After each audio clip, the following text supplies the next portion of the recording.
South ఇండియాలోనే అతి తక్కువ ధరలకే నాణ్యమైన రత్నాలని అందించే ఏకైక సంస్థ 6JVR.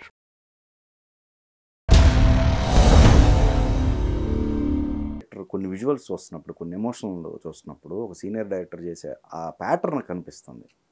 సో అంటే బై ఎక్స్పీరియన్స్ అనుకోవాలా, ఆర్టిస్ట్గా చాలా మంది డైరెక్టర్లని అదే కరెక్ట్ అండి. ఇప్పుడు నేను అందరి డైరెక్టర్ దగ్గర నుంచి నేర్చుకొని చేసిన సినిమానే ఇది. కాకపోతే ఇప్పుడు మనకు ఒక పని వచ్చు అని చెప్పాలంటే, ఆ పని మాట్లాడాలంటే సినిమా తీయాలి. ముందు మనం మాట్లాడితే వీరికి ఏమొచ్చు అనుకుంటారు. నేను ప్రతిదీ అబ్జర్వ్ చేసుకుంటూ అందరి డైరెక్టర్ దగ్గర నుంచి ఎంతో కొంత నేర్చుకుని, చాలా స్క్రిప్ట్లు కూడా జబర్దస్త్ రాసేటప్పుడు మేమే రాసుకోవడం వల్ల మాకు ఆ పంచ్ వాల్యూ ఏంటి, ఆ ఎమోషనల్ ఏంటి తెలుస్తుందండి ఖచ్చితంగా. రెండోది సముద్రగని గారు చెప్పినట్టు మనకి ఏమి వద్దో ముందు తెలుసుకుంటే ఏం కావాలో వచ్చేస్తుంది. అందుకని ఈ సినిమాకి ఏం వద్దు అనేది ఫస్ట్ మొదలెట్టుకొని ప్రతి సీన్ డిజైన్ చేసుకున్నామండి. ప్రొడ్యూసర్ గారు కానీ, లేకపోతే రైటర్ శివప్రసాద్ గారు కానీ, నేను, మా అసిస్టెంట్ డైరెక్టర్స్, మా అసోసియేట్ అందరికి నేను కొత్త, వాళ్ళ ఎక్స్పీరియన్స్ని కూడా నేను తీసుకొని ఎలా డిజైన్ చేద్దాం ప్లాన్ చేసుకొని ప్రతి ఫ్రేము రాసుకొని నా మైండ్లో పెట్టుకొని, ఆఖరికి ఎలా అయిపోయిందంటే వితౌట్ స్క్రిప్ట్ నేను ఒక్కరోజు కూడా సెట్లో పట్టుకోలేదండి. స్క్రిప్టే లేదు నా చేతిలో. నాకు అన్ని అందరి డైలాగులు, సినిమాలో ఉన్న అన్ని డైలాగ్ నా మైండ్లో ఉంది, షార్ట్ డివిజన్తో సహా ఉంది.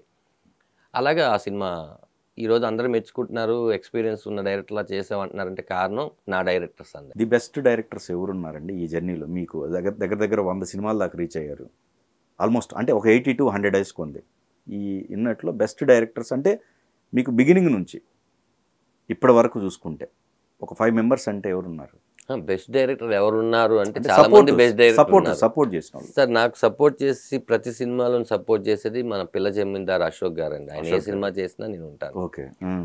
అలాగే మా నాని గారి సినిమాలు భీమిలి కవర్ చేయడం దగ్గర నుంచి ఒక 5-6 సినిమాలు ఈ మధ్య నేను ఇందులో ఉన్నాను కాబట్టి ఈ 2 years సపోర్ట్ చేస్తాను.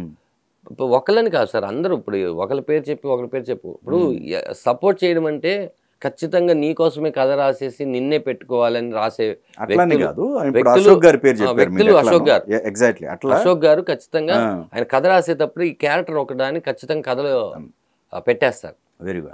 ఆయన ఖచ్చితంగా ఆయన ప్రతి సినిమాలో నేను ఉంటాను. నన్ను హిందీకి కూడా ఆయన ఇంట్రడ్యూస్ చేశారు. బాగమతి సినిమా ఆయన హిందీలో చేశారు అక్షయ్ కుమార్ గారి బ్యానర్లో. నా క్యారెక్టర్ నేనే చేశాను హిందీలో.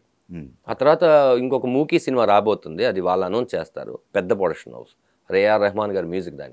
దాంట్లో కూడా నాకు అద్భుతమైన క్యారెక్టర్ రాశారు. ఆయన చేసినటువంటి 8-9 సినిమాలు ఒక్క సినిమాలో నేను లేను. అది కూడా ఆయన నాకు పరిచయం కాక ముందు ఉన్న సినిమా. నా ఉద్దేశం కూడా అదే, అంటే అట్లా ఉన్న వాళ్ళలో ఎవరు అట్లా ఇప్పుడు అశోక్ గారు ఎట్లాను? అశోక్ గారు, మా సుబ్బు బచ్చలమల్లి డైరెక్టర్ సుబ్బు గారు, మధు విప్పర్తి గారు రైటరు, ఆసియా మూవీస్ రాజా గారు మజాక ప్రొడ్యూసరు, బెజవాడ ప్రసన్న రైటరు. ఒకళ్ళేంటండి ఒకళ్ళు నేను చెప్పుకుంటూ పోతే ఇంటర్వ్యూ అంతా పేర్లతో నిండిపోద్ది. అందరు సపోర్ట్ చేస్తారు. వీరితో అసలు వద్దురా బాబు అనుకున్న వాళ్ళు ఎవరు లేరు. కానీ బిజినెస్ టాప్ 10లో నిలబట్టం అంటే నాటే జోక్ అండి ఇంత కాంపిటీషన్లో. అంటే మీ సపోర్ట్ కూడా ఉండాలి. ఏ లేదండి అసలు, నాది జీరో. తను ఒక డైరీ తీసుకొని వచ్చి నువ్వు ఒకసారి సంతకం పెట్టి ఆల్ ది బెస్ట్ అని రాయ్, ఆ పేరు కూడా ఏం పెడదామంటే నీ పేరే బాగుంది కదా అని నేను అన్నాను. అంటే ఏం బాగుందని 4-5 చూసుకున్నాక ధన అన్న డబ్బులే, సిరి అన్న డబ్బులే, ఆ 2 డబ్బులు మన దగ్గర లేవు కాబట్టి నువ్వు వచ్చిన తర్వాత నుంచి నా లైఫ్ బాగుంది కాబట్టి అదే బెటర్ అవుతుంది అని అన్నాను. దాంతో సిరి ఈవెంట్స్ అని పెట్టింది. దానికి సంతకం పెట్టిన రోజు మాత్రం నేను ఉన్నాను.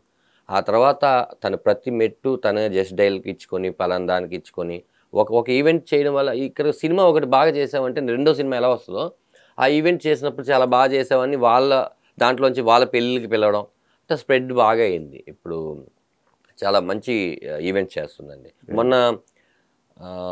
మొన్న క్రికెట్ మ్యాచ్ కూడా తనే చేసింది, లోకల్ క్రికెట్ మ్యాచ్, దాని పేరు నాకు గుర్తులేదు, తనే చేసిందండి. Very good. పెద్ద ఈవెంట్స్ చేస్తుందండి. మీరు సెర్చ్ చేస్తున్నప్పుడు పాత వీడియోలు చూస్తున్నప్పుడు మనోజ్ గారిది కనిపించింది మీది తమాషాగా. మొన్న కూడా 4-5 ఇంటర్వ్యూలు ఇదే విషయం. ఈ మధ్య అదొకటి మేజర్ అంటే ఆయనది సర్క్యులేట్ అవటం వల్ల ఏమో మనకి అంతే కదండి, చర్చ్ బటన్ అంటే తీసుకుంటుంది. పలకరించారా, మాట్లాడారు సార్? అది ఫ్రాంక్ సార్, అది చాలా మందికి అట్లా కదా, దాన్ని కాదు అది వదిలేయండి, అది మెసేజ్ పెట్టాడు ట్రైలర్ సూపర్ ఉందన్న, అదిరిపోయింది అని. కాదు కాదు, అది చూసినప్పుడు ఈ మధ్య ఆయన పడుతున్న స్ట్రగుల్ ఉంది చూసారా. ఇప్పుడు ఎవ్రీ ఫ్యామిలీలో ఒక సంఘర్షణ ఖచ్చితంగా ఉంటుంది. ఆ సంఘర్షణ వాళ్ళ మధ్యలో జరుగుతున్నప్పుడు థర్డ్ పర్సన్ గా మనం రైట్ చెప్పలేము, రాంగ్ చెప్పలేము. ఇప్పుడు ఏ విషయం ఇప్పుడు మన దాకా మన భుజం మీద చేసినప్పుడు మనం ఏం చెప్పగలం, ఏం కాదులే, లేదా వాళ్ళ భుజం మీద మనం చేసి ఏం కాదులే, ఇంతే కదండి మనం చెప్పగలం. అంతే, ఇంకా మనం వేరే దాంట్లో ఇన్వాల్వ్ అవ్వకూడదు సార్, అది చాలా తప్పు. అయినా కూడా భైరవన్ ట్రైలర్ చూసి నేను అన్న ట్రైలర్ నేను చూసాను, అదిరిపోయిందంటే ఓ థ్యాంక్ యూ తమ్ముడు అన్నాడు. నా ఫ్రీ రిలీజ్ ఈవెంట్ కోసం నేను ఫోన్ చేశాను, నేను తిరుపతిలో ఉన్నాను తమ్ముడు, డెఫినెట్గా ఇక్కడ ఉంటే వచ్చేవాడిని అన్నాడు, మాట్లాడాం. Yeah okay okay. లేదా ఇప్పుడు ఆ సెర్చ్లో అసలు దాని గురించి కాదు, అది ప్రాంక్ అని అర్థం అవుతుంది. ఇంకా చాలా మందికి అర్థం కాలేదు ప్రాంక్, అది ప్రాంక్ అని అర్థం అవుతుంది. మీ బాండింగ్ ఫ్రాంక్ అదే ఎగ్జాక్ట్లీ ఎంత 20 మిలియన్ ఏవో ఉంటాయి. అవునవును. కాకపోతే ఏంటంటే ఇప్పుడు వాళ్ళు చూసినప్పుడు ఏంటంటే మీ ఇద్దరి మధ్య అంత కనెక్షన్ ఉన్నప్పుడు ఏమన్నా మీతో షేర్ చేసుకునే వాళ్ళ ఆయన లేదండి. ఇండస్ట్రీలో ఎలా ఉంటుందంటే నాకన్నా ఎక్కువ పెద్ద సెలబ్రిటీ ఫ్రెండ్స్ ఉన్నారు ఆయనకి. నా అవసరం ఆయనకి అవసరం కాదు లేదండి. అట్లయితే ఆయనతో వర్క్ చేసిన వాళ్ళు నాకు తెలిసి ఒక 2000 మంది ఉంటారు సార్. రైట్ 2000 మందితో ప్రతి విషయం షేర్ చేసుకుంటూ ఉండలేరు కదా ఆయనకు.